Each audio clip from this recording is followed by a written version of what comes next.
What's going on, y'all? So listen. What's going on, y'all? I'm not trying to be on here that long because my neighbors are outside. I don't know which house it is, but we done had 2 quiet weekends with nothing. And now everybody want to talk. Everybody want the music to be playing, and y'all know how I feel about that. But I said, let me just go ahead, talk over this, and get this video out because I know y'all waiting for it. We are back again for Love and Huntsville, Love and Marriage Huntsville, our favorite freaking on reality show, bitch. Let me tell you something. This season, it's gonna give me a time. It is gonna give me a time because they already started it off. This is season 3, episode 1, Sisters and Brawl. Okay, so when we start the episode off, we got the Scott Manor site, and we see this truck or whatever, this little 4x4 little Jeep type of situation. And I said, excuse me, this looks like a construction site. Why is this type of vehicle up here with these raggedy tires? Okay, I was like, now at least the tires, I ain't gonna say raggedy because they look like they was doing something because they didn't get stuck. When I tell you it was muddy as shit, it was muddy as hell. So then we get Marceau, who was up there with the uncle, who is the architect and who was trying to help out with the Scott Manor. And, he's explaining the fact that this is the reason why Scott Manor has not really progressed the way that they wanted it to, because it's been raining a lot, and which means that the soil is all muddied and soaked, and it's being hard for them to go ahead and lay the foundation.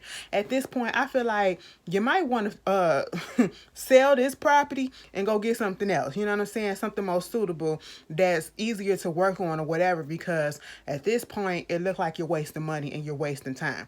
Plus, he was talking about how Tisha, she got all this other stuff she want to add on to it, and then Maurice, he comes up there and telling him about the fact that, Kimmy is not trying to be a part of this Scott Manor situation.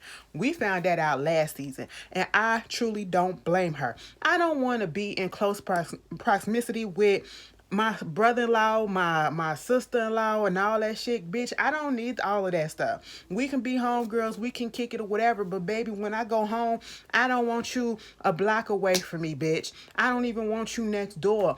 Be at least 5 to 10, 15 miles away from me, girl. I ain't got time for that, okay? I don't want you arm's length away from me, okay? No. So I get where Kimmy is coming from, and Marcel basically said Tisha, she's still up in her feelings about, her and Kimmy's situation. Tisha basically feel like Kimmy don't have her back, okay? And I don't see how, but hey, it is what it is. That's what she feels. And so Marcel made the comparison saying that Tisha handles things just like Martell handle things. They damn near similar, okay? Instead of just letting stuff go, they keep harping on it and, making it go on and on and on and on. You know what I'm saying? So that's what's going on with that. Meanwhile, with Kimmy actually had to come up there to Marcel's office. That was a cute scene, I'm not gonna lie, where Marcel's little daughter Mila called him up talking about she wants some potato chips, and he kept on saying, which kind, what's the brand?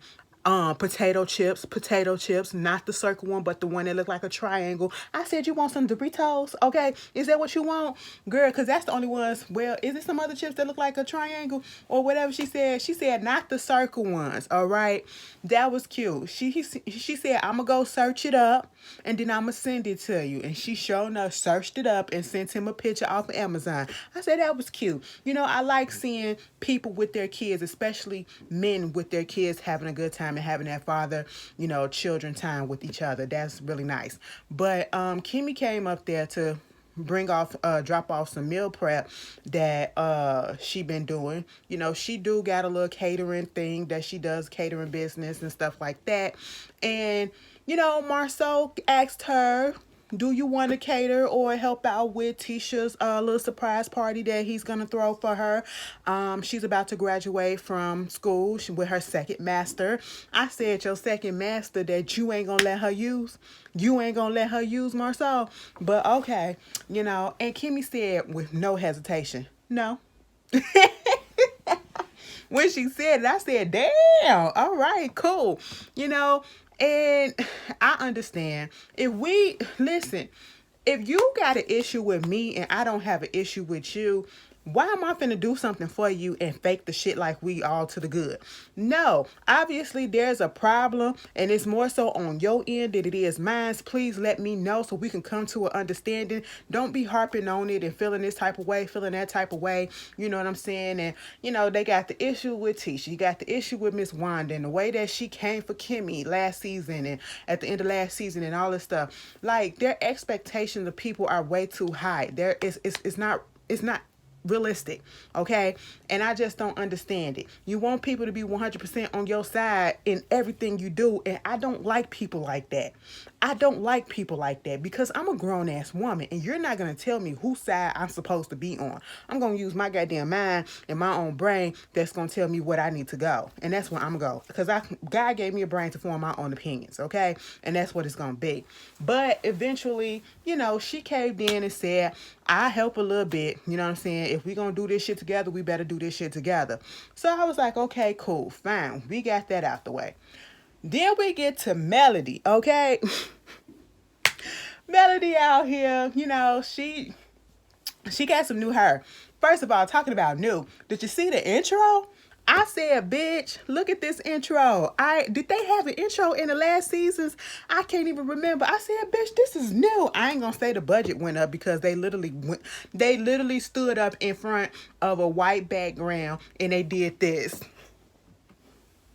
And they had their own clothes on. That's it. But it was still cute, okay? New hair and everything. Melody got some new hair. I said, come on, Sierra Carly Red mix. She was looking like 3 different people at the same goddamn time. I was here for it, though. You know, she just basically, like, her divorce has been finalized. And, you know, she's not out here trying to look for nobody to date. She's using this time to actually get to know herself and know what she wants. And truth be told, I feel as though once you break up with somebody, especially when you have been with them for years and it just doesn't work out, you need to take that time to get to know yourself, get to know who you are now, because the person that you were prior to that relationship, in that relationship, is not the person who you're going to be after that relationship. So therefore, you want to get yourself together so you won't have to carry that baggage. Well, you're going to have some baggage, but you don't want to carry all of that baggage into the next relationship. You know what I'm saying? So I like that. Destiny came over there, you know, she was telling her that and everything, and you know, they all to the good. Now I really am watching this season because, you know, when they did the preview, we see Mel and Destiny right now, they being good girlfriends and there for each other. But on the little trailer, whatever, to see what's going on for the rest of the season, Destiny and Mel have a falling out. I said, what the hell is going on? What the hell is going on? Like, everybody just falling out with everybody. I don't like it. You know what I'm saying? And it's so crazy. When Destiny first came on the show, I didn't like her first season. But then when she came back towards the second half of the season last year, she kind of grew on me. So she okay for right now. But I do like the fact that she's still up in Mel's corner for now. And she was just there to check on her. And, you know, at this point, she was talking about how, you know, she went out with Kimmy and we got along. And Mel was like, I told y'all would get cool and all that stuff. And she was like, but the only thing that was bothering me was the fact that, you know, people was asking when we was out there at the little spot or wherever they went. She was like, what's up with LeBaric, okay? We haven't seen him around lately or whatever. Everything good? And then even Mel was like, I don't like when people try to fish, okay? Just ask me what it is, all right? Just ask me what it is or just mind your business. And at that moment, you know, Destiny was agreeing with that. Like, don't do no shit like that, okay? Like, come on, why you all up in mines?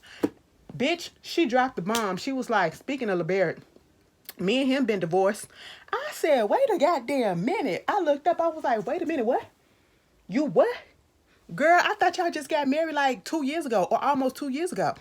Bitch, at this point, she said they've been divorced. Their divorce has been finalized for probably a month or two or something like that. It's been a minute. Okay? Yeah, a month. It's been finalized. And she did not say anything because Mel was going through what she was going through and she wanted to be there for her. Almost as if, like Melanie said, She did not want to be a burden. She didn't want to put her problems on Mel when Mel was going through things. And then that tells you a lot about a person, okay? Listen, Destiny is better than me, okay? Because I would have all the intentions of not trying to put my burdens on another person. And if they're your real friend and your real family and y'all are close, you're not a burden, okay? But she took the time out to, put her feelings aside to be there for her friend who was going through something so public. So that's why I think she said, let me just keep this to myself, because her issues are way more greater than mine. Because when she said they got divorced, she was like, once that stuff was final, the light shined and all that stuff. It was a positive thing for her. Whereas she saw how Mel was going through the difficulties of the divorce that she was going through. It was a negative thing for Mel. And so I just was like, kudos to you. Kudos to you for going through that. And like Melody said, I wish you would have told me so I can be there for her. I'm her friend. Like, y'all could have been in this thing together. Y'all crying on each other's shoulders or whatever. And I get where Destiny is coming from, but you definitely need somebody to be there. But I'm pretty sure that she had somebody. And the fact that she kept it together like nobody knew. She wasn't out here lashing out. She wasn't out here just wilding out or whatever. She was normal because nobody suspected anything. So that was that, and they just had this baby. And truth be told, we kind of saw it coming, especially when they showed them clips. And I remember when they first came on and they couldn't agree about the last name. They couldn't agree about whether or not to get a brand new place or to stay in his old place. And, this identity and this independent, like, am I going to lose myself being tied to him? And, he don't really do this with the baby and I'm doing all of the work and stuff like that. And I was just like, I kind of saw it. I'm not surprised. I'm surprised by it. But I thought they was going to be able to work their issues out. But they were been having issues prior to getting married. So they weren't able to work it out. But some people are just better off either friends or acquaintances or not talking at all. And that's what it seemed like with Destiny, because she don't seem broken up about it. She could still be healing, you know what I'm saying, but she's in a much better place. Meanwhile, speaking of Destiny, let's just go ahead over there to Martell.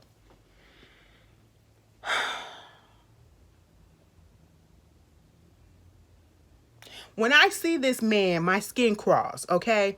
Because it's been a minute since I've seen somebody that is so freaking arrogant, narcissistic, misogynistic, chauvinistic, all of the istics, okay? Homophobic and all that shit, all right? Like, he's just, wow. He's so, I just don't understand how he's these things. And you were brought up by a single mother. Your father wasn't even in your life. Your mother was the strongest person in your life, but yet you do not respect women. You do not respect women. So this dumb fuck, okay? Let me tell you something. I don't find Martell cute at all. I really don't. And maybe it's because of the way that he is. Y'all know I've been said, if you're a pretty person and you have an ugly personality, an ugly disposition, you are ugly to me, okay? You could be the finest thing in the world, but you will still be ugly to me because of your attitude and all of what I mentioned. So at this point, he go up in there to Destiny's little beauty supply, store, whatever. And he got some products and all that stuff. He got some products that, he's supposed to be working with somebody else in his company and all this. And, I want to put this company, it's a black-owned business, because he said he all about black-owned and all this stuff. That's why he brought the products to Destiny or whatever. Because, Destiny knew Martell before and longer, or I should say longer than she knew Melody, okay? So that's why they still cool the way that they are. But, baby, Destiny said, I think Melody really was the brains in the operation that they had together, and he was just the brawn to enforce shit. Because this fool came up in there with product that he is up here trying to sell, trying to market, and he hasn't even signed a contract to do so. So you're doing it for free. You're giving this person on national TV free press, unless y'all really good friends and you said I'd get you some free press. He is giving them free press without being paid for it. You know what I'm saying? He has no contract. He has a contract. And he said the reason why he hasn't signed the contract is because of the issues that was going on with the divorce. Okay, the divorce is signed and final, and it's been that way for a minute. Why haven't you got around to signing the contract? Because you're stupid. That's what it is. Destiny said this is not what she do. Okay, you don't do shit like this. Sign your contract, okay, before you come peddling somebody else's shit up in here. Because what is it worth? You know, I said business 101, Martell. You are stupid. He was just irritating me when I seen him. And then they started talking about the relationships and stuff like that, you know. Destiny called him out about the fact that he put the post up about his kids and then, you know, made mention of the fifth baby and how insensitive that could come off because, you know, him and Mel still in this situation. They literally just got divorced and you're, you know, it's almost as if you did that as a dig, okay? And he was like, I'm divorced. I can do whatever it is that I want to. Okay, I could claim my kids, and I'm gonna claim my kids. And if I want to post about this, I could post about it. Truth be told, he is correct. It's just the timing of it. It's just the timing of it. You know what I'm saying? And it's still fresh, regardless of what Mel feel right now. And she probably say she over it. She's not. Okay, and he really don't care. And this probably was during the time where they were really going back and forth in their shit. Okay, so I could see it being a petty move because you weren't doing it before. You know what I'm saying? But moving on from that, they got into another conversation. I think about LeBarrett, how he doing and all that stuff. But, you know, something happened. I don't know if it was in that conversation about the kids or whatever. And they said something about, he was like, you know, I protect or I provide for my family, or I'm here for my family. She was like, both your families. You got two families or something like that. And he was like, see, that's why you're going through what you're going through now, because of your mouth. Don't no man want no woman with a mouth like yours. See, that's the reason why me and Melanie going through it, because she got the same mouth as you. I said, excuse the fuck out of me. Excuse the fuck out of me. Are you serious? And then in the confessional talking about some, you know, see, that's the problem. Women don't know how to let men be men, okay? Don't nobody want no woman. Don't no man want no woman that gonna be all mouthy to him and doing all this stuff, okay? And women that do that, that's why they get with weak men. I said, bitch. So that's the reason why you with Arian. That's the reason why you kept going back to her, because she's a weak bitch. And you think of her as a weak bitch. That's exactly why. And I said, you know what? You are literally threatened by women. You are threatened by women who have their own opinion, who are independent, who can make their own money and don't necessarily have to depend on you solely for anything, who can think on their own, who can provide, who can do all of this stuff that you can do. You don't like that. You don't like a woman who can use their brains, okay? And you're very much showing that. And I said, wow, and you're talking about they're weak? No, you're weak. That is from a little man who is very much insecure and scared, okay? That's what it is. You're in deep inside, you feel inferior, okay? You feel very much inferior to a goddamn woman, because that's what you're coming off as, little bitch. You're giving little dick energy. I didn't like that at all right?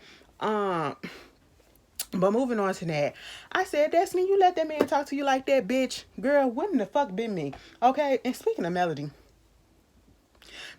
is up there, you know, she going through a little business meeting, trying to get some situations together. You know, she want to do some paid internships with some of the students from the HBCUs and stuff. And I was like, that's a cute little idea, whatever. And so at this point, they was like, yeah, you can bring them on and then you can do like some music or whatever. And Melody said, oh yeah, because you know everything's been doing good with my music. You know, I got my single out. It's been charting. It's charted number 4 on the R&B charts and stuff like that. And I got to get back up in the studio to keep this momentum going and get these singles out and stuff. I said, excuse me. I don't mean no disrespect, and I don't mean no harm. But what fucking song are you talking about that's been on what fucking R&B chart? You mean the R&B charts down in Alabama where you stay at in your local neighborhood? Because bitch, I ain't never heard, don't never know, can't even hum the melody to a melody song. Okay, I said, girl, All right, congratulations. So she doing that. And then Chris, he comes through. I said, this man, he annoys me too, all right? Because, ever since they tried to get them to talk at that little get together where everything exploded and, Chris literally sat there and let Martell say the shit that he said and didn't, say, you can't be doing that. You need to calm the fuck down. He just rubbed me all the way raw, okay?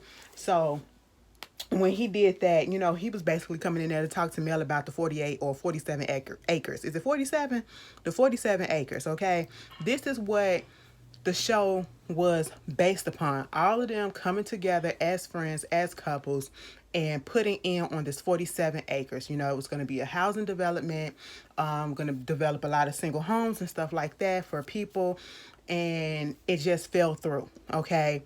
And Martell is very much on board with this. This is his thing that he really wants to do. But Chris wants to bring Melody in because I believe they're about to sell the 47 acres and the people that they're selling it to wants to develop, or they have sold it to, wants to develop like 40 single family homes. You know what I'm saying? And he wants Melody to come in on it and help with it. Build some houses, get some money off of it, make a commission and all this stuff. Melody was here for it. But see, let me tell you something. Melody is better than me because I would have said, hell yeah. Fuck what that nigga got to say and how he feel or whatever. I wouldn't even ask about Martell. She a better woman than me because she said, did you talk to Martell about this? Because, he is very much passionate about the 47 acres and I don't want to step on no toes and want him to be like sidelined or whatever, or blindsided by all of this. And he was like, no, I haven't spoken to him, but I wanted to speak to you first. I'm going to speak to him, but I want to speak to you first. And I was like, That goes to show you the line of respect has dwindled when it comes to Martell, because you ain't speak to your partner or whatever who actually really wanted to be on here. Wow, that shows a lot. That says a lot too. But she said she gonna do what she gonna do, and that's what it is. Let's just get to this surprise party. So Marceau is giving Tisha this surprise graduation party, and he conveniently and on purpose planned it on the day that Miss Wanda was going to be out of town, okay? But, Tisha's cousin is there. Tisha had a conversation with her cousin Kiki about Kimmy and all that shit. It was just like, girl, I wasn't paying no attention to it. When Tisha talks, it's nonsense. It's nonsense. It's literally petty nonsense. The stuff that she has an issue with, that she's upset with, that she's holding on a grudge with, it's dumb. It's like, let it go and grow up. That's all I want to tell her to her face. Let it go and grow up, because it ain't that deep. It ain't that deep what you trying to make it. So after that, they have the little thing. Her daddy is there. Her cousins is there. Her brother is there. Kimmy gets there, and the brother and Kiki asking Kimmy, is everything okay? And how Tisha feels, and Tisha this and Tisha that, and maybe you could have had her side a little bit more, like when you was at the reunion and they asked the question about Melody. Did y'all talk about Melody? She said no, you say yes, and it was contradictory. I'm with Kimmy. Y'all talking about shit that happened years ago. Are you still holding on to that? And she was like, maybe you should have talked to her and asked her the same thing, why she lied and said no when she know the answer was yes, okay? Why are you talking to me about it? I'm sitting here like, this is trifling. This is trifling. And the cousin knew. The cousin just didn't want to agree with her right on camera because you can tell by her body language, she knew that Kimmy was telling the truth, all right? So Melody was there. I was like, oh, so y'all really working on y'all relationship. And even when Tisha showed up, I was like, act surprised. Like, for real surprised. It wasn't enough like, oh my God, you guys did this for me. It wasn't none of that. It was,